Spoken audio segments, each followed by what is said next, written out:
Got it. Very lucky to have Vin there, helping me muddle my way through. So welcome everybody. I'd like to start with the acknowledgement of country. And you will have heard this before, but I think it's very important to repeat it each time. The Australian-ASEAN Academics Forum Online Education during COVID-19 and beyond acknowledges the traditional owners of the land where this program was developed.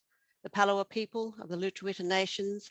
We pay respect to the traditional owners and to elders past, present and emerging of the land on which all the University of Tasmania campuses stand.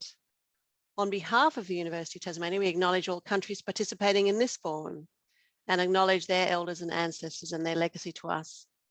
We acknowledge the traditional owners of the lands where our partners and participants live and work across Australia and Southeast Asia. So welcome to everyone. And I will start by welcoming Professor Mitch Parcell to this forum. Mitch is our academic executive director, and he's got quite a mixed portfolio. But importantly, I think for our forum, he is very much involved in academic development, academic quality, digital futures, and course innovation. So the things that everybody has been talking about in the last few days and the last webinar series in June is very relevant to Mitch's work. So welcome, Mitch. And welcome to everybody else. We have, where am I? We've got quite a few now, 32. So Arman is not there as yet, so I may welcome him shortly, but we have two speakers today from Indonesia today. Professor Stephen Hall is with us and he will be starting the first presentation, and he has entitled that Digitally Extended as an Educator, Reflecting on Reaching Learners. I think this is really quite interesting because Stephen has raised something in his talk that we were interested in finding out more about, which is that dichotomy that perhaps we have experienced, our face-to-face pedagogical self and our online pedagogical self. And I think we need to be considering our professional identity as teachers, but also what it means to teach in both of those areas. So Stephen was just talking to us before people arrived about his mixed heritage, and originally started in New Zealand. So you might hear that bit of an accent, but has qualifications from the UK as well, and has drawn from the corporate world and has trained teachers in ASEAN areas, and of course has had many years in teaching English as speakers of other languages. So I will welcome Stephen now to start the process, and I'll ask everybody else if you don't mind muting yourself so that we get him, give him the floor. And over to you, Stephen. It is now 4:08, and I think we've given you a total of 45 minutes, which includes your presentation and questions. So over to you. Thank you. Thank you very much. I hope you can all see a screen in front of you, and you should recognize this screen, although hopefully it also has the addition of my talking head down the bottom. So I'm actually based in Malaysia rather than Indonesia, and I work for Sunway University in Bandar Sunway, which is a city that is built by the corporate group that the university is part of. But we're a not-for-profit, foundation-based private university. So although I'm going to look at being digitally extended as an educator and reflecting on reaching learners, I want to draw from some action research, not just within the university context, but also some research we're doing with the struggling secondary teachers here in Malaysia. And as Sharon has said, if nothing else, you'll get used to my New Zealand accent. I welcome you using the chat box because this to me helps create something that I want to talk about. And that is, it helps create some of the promises of digital learning. And I'd like to take this as a reflective presentation based upon our perceptions. And I think our perceptions have to go way beyond the much talked about dichotomy of digital natives. So I want to go from that to promises, practices, and some of the pedagogy from pushed change.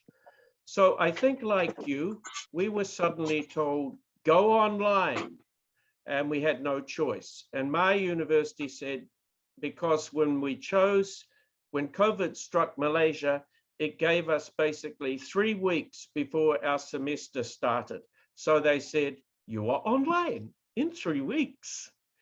And we worked like maniacs. We were fortunate in my Center for English Language Studies that we were already 40% online. So that was helpful.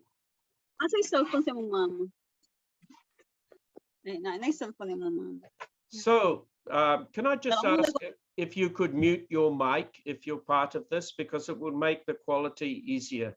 So I'm going to look first of all at some of the perceptions and basically say that we are all, whether we like it or not, digitally extended as educators, but we may still think in transmission mode, like this yoga teacher reading his teacher's teachings to those who want to learn. So this is quite an interesting idea. And it is that really often we teach as we think, as our principles are, or maybe the way we've been taught. And one of the things is that being digitally extended, we need to move beyond the mode of transmission teaching. So what Biggs and Tang talk about is that too often there is a cultural framework where we are teaching as if our students are a vessel that needs to be filled up. And this is a cultural tradition, not just in the yoga tradition I showed you, but certainly in Malaysia, where we have a power status operating. And as the teacher, you get a lot of respect. You may not get a lot of questions, but you get a lot of respect as you are the upfront power source. Now, in my research that I did as part of my doctorate, and also in research by Moses Samuel and colleagues, in Malaysia, and I would contend it's probably the same in Vietnam and Indonesia, where I've been involved before, and in Thailand, there is the teacher upfront source of information. Now, this is challenged by going online, because you and I know that our learners, after 10 minutes of listening, will tune out. And what happens is often teachers say, well, I do group work, but really all I want to do is to make sure people pass the exam. And this especially includes a neglected group in Malaysia, which are teenage boys. Now, these are the gaming addicts. These are the ones who love to play Clash of the Clans. And really, they face the fact that intensive listening is not learning. They face problems with topics because the majority of teachers in Malaysia are women. And the guys may find some of the topics are not exactly what interests them.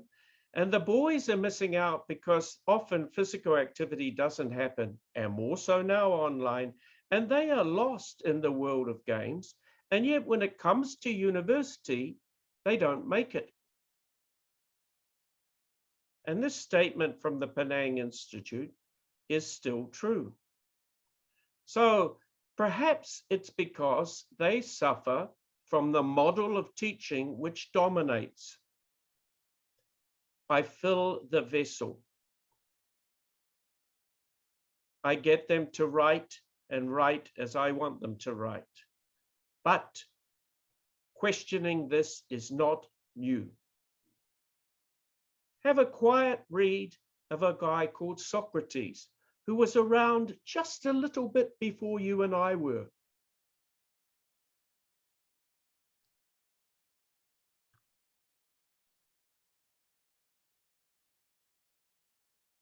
Now, I'm sorry about the gender bias. It wasn't quite an issue in 5th century BC Greece as it is a real concern now.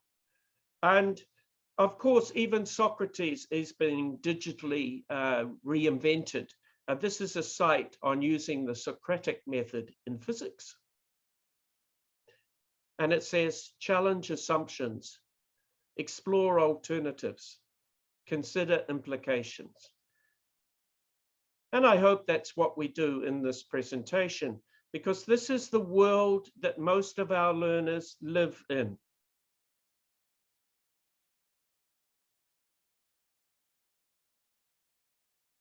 And I'd like to suggest that we need to think about Socrates' stimulation of questioning and to look at post-pandemic learning. Because we need, and I'll come back to this later on, we need to avoid Zoom fatigue. There is psychology papers out on this now, by the way. And that means changing the transmission mode. So you will find later in this presentation, I'm going to get you to do stuff. And perhaps we also need to go back to peer-to-peer learning so that the use of rooms, whether it's in Zoom or it's in Teams, is very important. And I also like to cultivate what I call the on-off screen.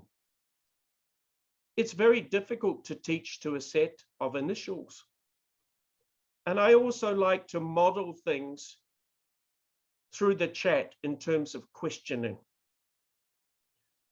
So if you have any questions, go to the chat and I'll even answer them along the way, just as if I'm face to face.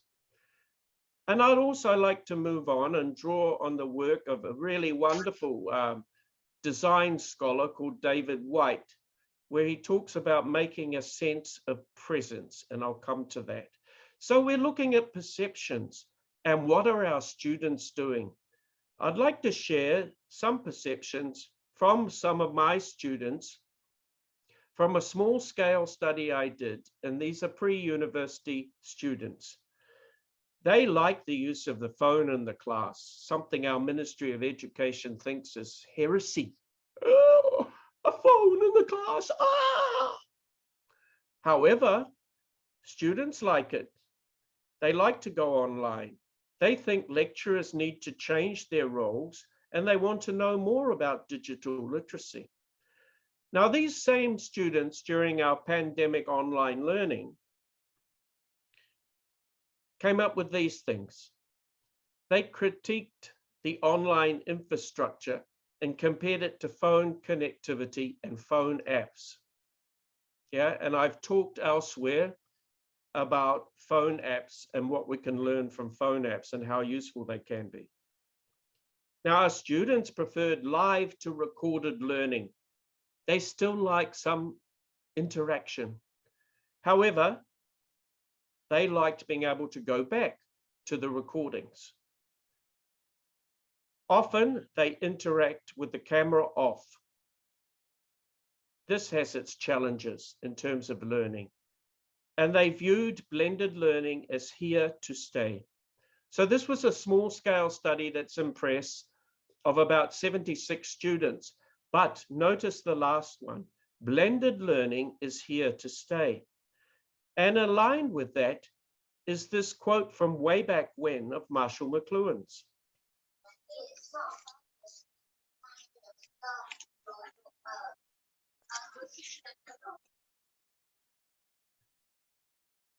So the new technology is going to impact on all kinds of things. Take this artwork, which is digital artwork, which if you like Javanese cuisine, you will recognize all the tempeh and the soya beans and the corn and the fish and the noodles. So the digital world is here to stay. And yet, for some, there is, of course, the issue of the divide. This is a school bus parking lot in Sarawak, East Malaysia. You can see the school buses there. So we have the digital divide, and it's not just in Asia. This is high-tech farming in rural Romania. And by the way, all the pictures are mine unless I credit it, because I don't think there should be plagiarism. We have no choice. Digital literacy is here to stay. So you're going to have to pack away your fountain pen. That we are all digitally extended, but perhaps we should start as educators given that our pedagogy often reflects our own view of self and our own view of education, we should think about some principles that apply to being online as well. The primacy effect is well researched in psychology, and it basically applies to what people see online, but it's deeper than that. You have a digital footprint. You have a digitally extended self. Let me move here. And Parkinson explores this idea. Now, don't worry, you don't have to take a picture because I'm going to share my slides with Dr. Vin, and you'll be able to get them tomorrow. But in essence, what I'm saying is, when we dive into the digital world, although this is me bungee jumping in Queenstown, you have to think about your presence. And are you, as an educator, conscious of your digital footprint? Mine in Facebook is 3 things: my pleasure for fermented grape juice, my love of travel and other connections, and my work at the Center for English Language Studies at Somewhere University, Malaysia. I consciously curate who I am online. So there are pitfalls for this, and I explore some of them in an article that you can find on my Google Scholar link about some of the pitfalls of where we're at now. When we're working online, and I'm going to argue that this is for both learners and facilitators of learning, because if we're working online, it's required that we're a facilitator rather than a transmitter. Now I'm pretty much transmitter only, right? But are we aware of the levels of criticality of what we're doing? Are we conscious of our digitally extended self? And are the learners? Are they conscious of the image making we are making? Because remember, it's all being mined. So Kate Crawford from Harvard University has just released this wonderful book called Atlas of AI. So artificial intelligence is really a productive area for profit making. And our students and us, we are part of this world. But are we digitally literate? Because we are being searched. We are being mined. Even if you're obscure, for example, this digital painting, actually it's an oil painting, but a digital image, from an art exhibition I went to in Yogyakarta in 2018. And they point out that the old world, here you see some Javanese images, the old world is mixing with the new. Is it a real image though? Are we and our learners aware of the realities beyond Trump's obvious fake news? You know, don't start me on Trump, but are we aware of the digital literacy of not just words, but of images? So we include in our training with students digital literacy tools like searching for an image and its validity, its reality, and then come back to ourselves. What about our digitally extended self? And what are our images online saying about us socially and professionally? Because, believe it or not, folks, the students will go digging around to find out about you. Ooh, yes. And that's what I do before I hire people. I troll them. But perhaps we need to consider educationally an awareness of the digitally extended self. For example, I told some of my students, just because you've got the hots for a particular international students and you love to go dancing, don't think your employer doesn't know about that as well. And I turned to one student and I said, so-and-so and so-and-so. And he looked at me and said, huh? How do you know that? I said, I searched. And then perhaps as educators, we should think about what differs between my online disclosures and my personal persona. Who are we? As a digitally extended educator in the omnipotent world that my students now say is the province of aunties, uncles, and grandparents, Facebook. And are we getting our students to look at what happens with online text and how it is a different thing that is going on when they want to hook you in? Are we teaching about web page traps along with fake news?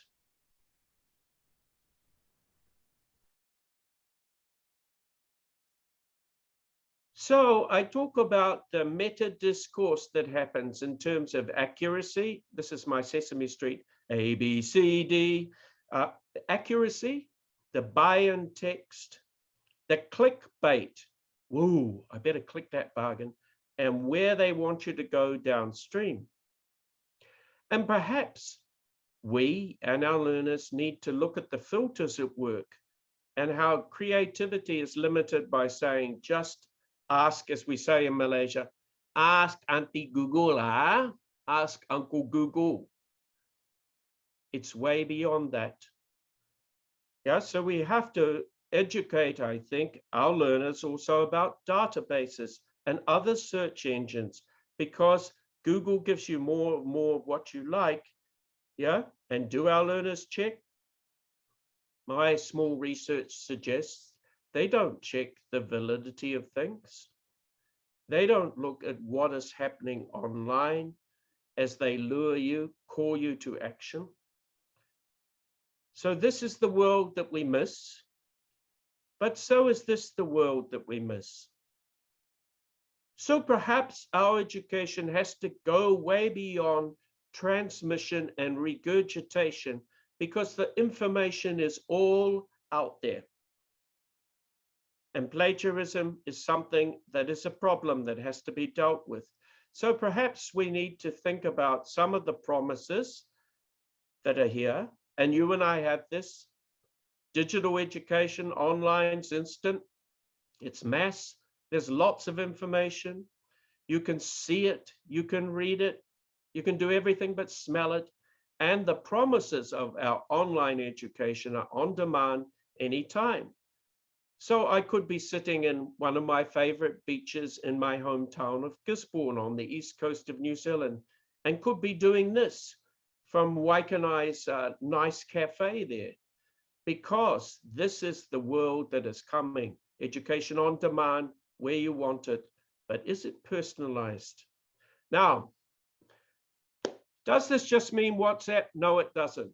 Can you take your phone and go onto this website? Because I'm going to argue the digital world is complex and in-depth, and it's way beyond people thinking it's only short text, only WhatsApp and what's on the web. Can you take 1 minute to go onto this site and scroll down it and have a look? And this is from Tim Berners-Lee, the founder of the internet. He curates this site. Click on, see what's there. And reactions, you can type in the chat box.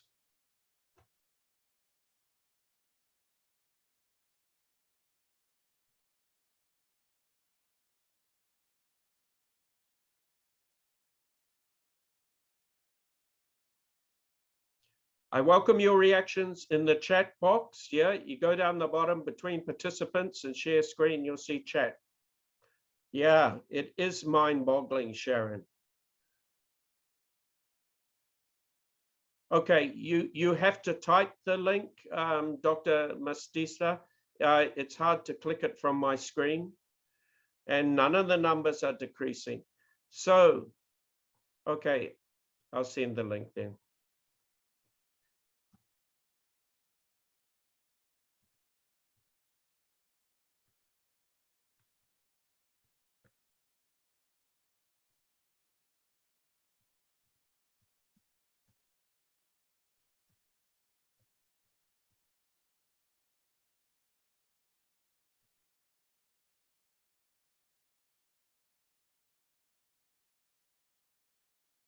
Nothing really slow at the moment.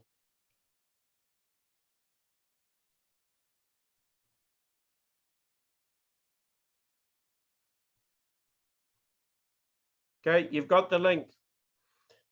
Now,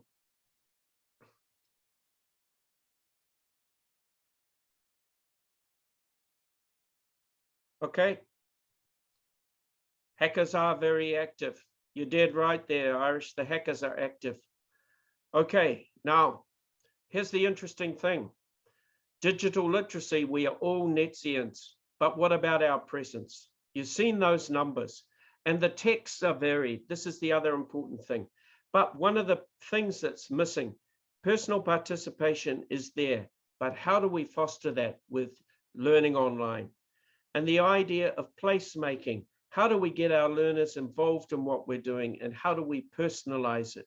So David White talks about the need to uncover a sense of presence when you are teaching online. So I'm going to move on now to practices. You can go back and visit that site because, boy, isn't it amazing? This is growth we cannot avoid, and neither can education. What do our learners do with all of this? They always check the image's source? No, only 17% of my 76 participants did. They use Google for searching. They need to do much more. They look at Facebook 25 times a day, and then more than 10 times a day, a lot of them. And they think Instagram and Twitter is more important. So this is what my tertiary level learners are looking at. Hang on, let me just go back one. Here's the problem. When we're dealing with information, they choose from the top of the list. They use the visible online source. And remember, this is being produced by AI for commercial reasons. And they have very few credibility checks and little awareness of stable information sources. So they are back at going to the obvious front page of the textbook. But really, we need to address this. How do we address this? I think as educators, we start with ourselves. Think about who are we online and how conscious are we that we are self-creating consciously, because as you've said, we all leave digital footprints, every single one of us, and they are traceable, as Cambridge Analytica found out in a big way. So perhaps we need to position ourselves so that we are beyond the transmitter and we model ourselves as an ongoing learner, just like our students, with different multi-modalities. So now I'm working, for example, with more things on YouTube. When we teach, we need to accept different answers and become a facilitator to change the view of the world. This is from the same exhibition that I went to in Yogyakarta, one of my favorite cities, where I started English language teaching. We need to consider the role of vocabulary in learning key words, and finding out how these key words are used, both for searching and producing. And to consider that a whole screen involves a lot of designed strategies that we need to analyze. So I'm talking here about the need as facilitators and as learners to be critical in a critical literacy, to look at accuracy, to look at the buy-in text and how sentences are used and how a source is used, to stimulate questioning. I do compare and contrast. Look at the video, look at the text. And I always tell students, find the sources. And if you're using something, give credit. You will notice my images, if they're not mine, are all credited, and use visuals. Now we can use visuals too to create a sense of community online. Here's my colleague from our intensive English program, Kenny, creating love with Korean, Chinese, and Japanese students. In his extremely small class, half them weren't there. So I'm coming back to Socrates. Remember, questioning. I want you to keep this image in mind. I'm going to finish in about 5 minutes, but keep this image in mind because I'm going to do some questioning things, because we need to stimulate questioning and we need to find others who are questioning. So here's a plug. check out this group called Teachers' Voices for Professional Development. I was part of starting it with Willie Renardia and Flora de Boris. It was bilingual about 8 years ago in Bahasa Indonesia. Now it's multilingual. Join the 11,000 people that are now there, because what we're doing is we're networking and we're thinking about defining how we are online. Yeah, glad to see. I know some of you are members of Teachers' Voices. Brilliant. Join it. It's worth it because you learn a lot. And we all work together to go beyond teacher transmission to enhance our learners' voices and to embrace images in teaching and learning. You know, pictures help with vocabulary acquisition and much more. And let's build opportunities to question, just like these students in our international student orientation. I told them, write questions to this sentence, not just write answers. Ask questions. Now, on screen, avoiding Zoom fatigue, you need tasks. That's why I took you out with the internet stats. We need to use the rooms a lot. I find when my students go into the rooms, they do a lot more talking, and I just kind of pop in and out, you know, like a sort of voyeur almost. And I model questioning through the chat, and I create placemaking. Placemaking, a sense of place in our online community, a sense of presence. Where are we? Here we are today. And are we enhancing questioning? Are we stimulating vocab for all, even what I call the back row boys? Because young men need active stuff as well. And are we deciding on a policy for new text types? Now, I showed you the internet stats, and it's not just short WhatsApps. We're going beyond more and more than that. Websites are still authoritative. E-portfolios are useful for students. I've got some students at the moment in English for Computer Technology. They build an e-portfolio that they can take to the workplace.